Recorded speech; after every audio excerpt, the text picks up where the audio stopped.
विष्णु भगवान का एक रूप है जिन्हें श्रीमद् भागवतम में एक अत्यद्भुत सुंदर पुरुष के रूप में वर्णित किया गया है, जिनकी गहरी नीली रंग की त्वचा होती है, जो आध्यात्मिक रत्नों से सजीव होते हैं और 4 हाथ होते हैं, जिनमें एक गदा, शंख, चक्र और कमल का फूल पकड़ते हैं। जब कृष्ण भगवान की मूल पर्याय करना चाहते हैं तो वे खुद को 3 विष्णु रूपों में विस्तारित करते हैं ताकि उन्हें मानवीय जगत का निर्माण करने की क्षमता मिले। 1 महाविष्णु अनगिनत ब्रह्मांड बनाते हैं, 2 गर्भोदक्षयी विष्णु प्रत्येक ब्रह्मांड में प्रवेश करते हैं और सभी ग्रह प्रणालियां बनाते हैं, और 3 क्षीरोदकशी विष्णु सभी प्राणियों के हृदय में प्रवेश करते हैं, साथ ही ब्रह्मांड के प्रत्येक परमाणु में भी प्रवेश करते हैं। भगवद गीता में कृष्ण यह व्याख्या करते हैं कि मंत्र योग प्रणाली का परम लक्ष्य है कि व्यक्ति को अपने हृदय में विष्णु के रूप पर मन लगाना चाहिए। ऐसा करके व्यक्ति खुद को आत्मा के सभी सांसारिक ब्रह्मांडों से पार कर सकता है, जो सभी सांसारिक ब्रह्मांडों से परे होता है। वहाँ प्रत्येक ग्रह पर एक अद्वितीय विष्णु रूप होता है और उसकी अनगिनत भक्तों द्वारा श्रद्धा और प्यार से सेवा की जाती है। महाविष्णु भी शाश्वत हैं और भौतिक तत्व उनकी शाश्वत ऊर्जा हैं। ईश्वर और उसकी ऊर्जा सूर्य और धूप की तरह हैं, जो एक साथ मौजूद हैं, हालांकि एक दूसरे का मूल है। भगवान और भौतिक ऊर्जा दोनों शाश्वत हैं और फिर भी भगवान भौतिक ऊर्जा का स्रोत हैं। महाविष्णु पूरी तरह से समाप्त हुए बिना सभी भौतिक तत्वों का निर्माण करने का विशाल कार्य कर सकते हैं, खुद को मौलिक रचना में फैला सकते हैं। असीमित मात्रा में तत्वों की आपूर्ति करते हुए भी महाविष्णु अप्रभावित और अपरिवर्तित हैं, क्योंकि ह्रास और थकावट पदार्थ के गुण हैं।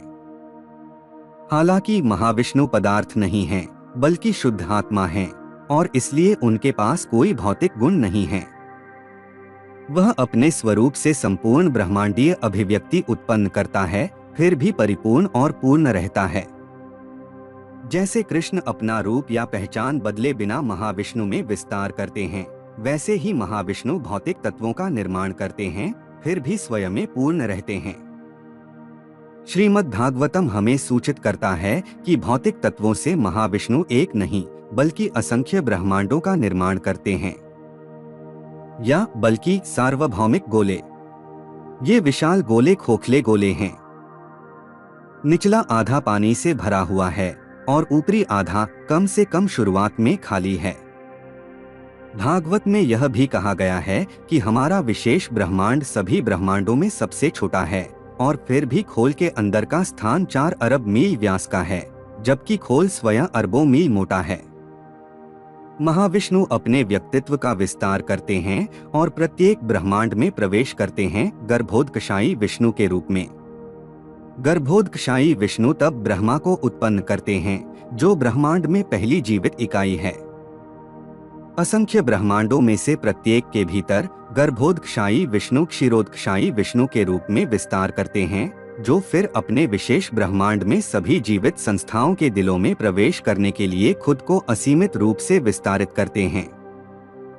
कृष्ण के इस विस्तार को परमात्मा के रूप में जाना जाता है, जो भौतिक सुख की खोज में प्रत्येक जीवात्मा का साथ देता है।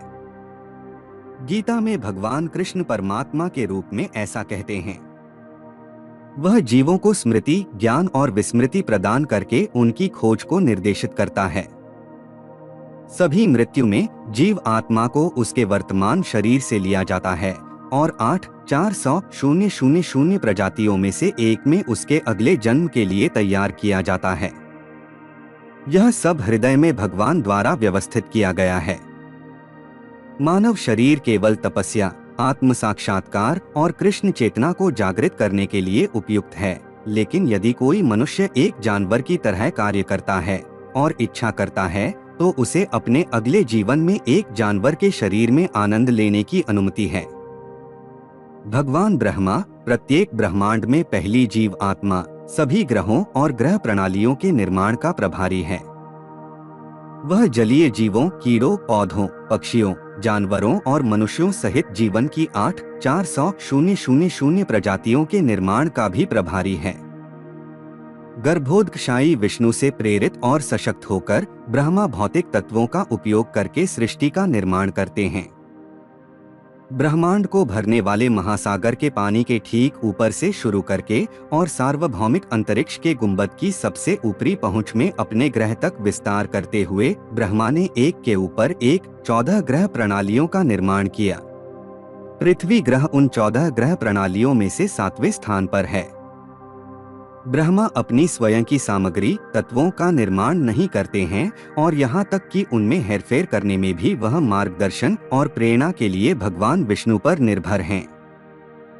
नहीं, ब्रह्मा उस जीवन की रचना करते हैं जो प्रत्येक शरीर को जीवंत बनाता है, क्योंकि जीवन भौतिक तत्वों के संयोजन का परिणाम नहीं है।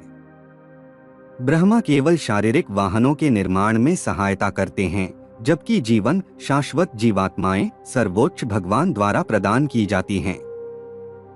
इस संबंध में ब्रह्मांड की आयु की वैदिक गणना पर ध्यान देना भी दिलचस्प है। वैदिक साहित्य में कहा गया है कि भगवान ब्रह्मा महाविष्णु की एक सांस के लिए जीवित रहते हैं। जब महाविष्णु सांस छोड़ते हैं तो भौतिक तत्व और ब्रह्मांड उनसे निकलते हैं, और जब वे सांस लेते हैं तो ब्रह्मांड नष्ट हो जाते हैं और वापस उनके शरीर में विलीन हो जाते हैं।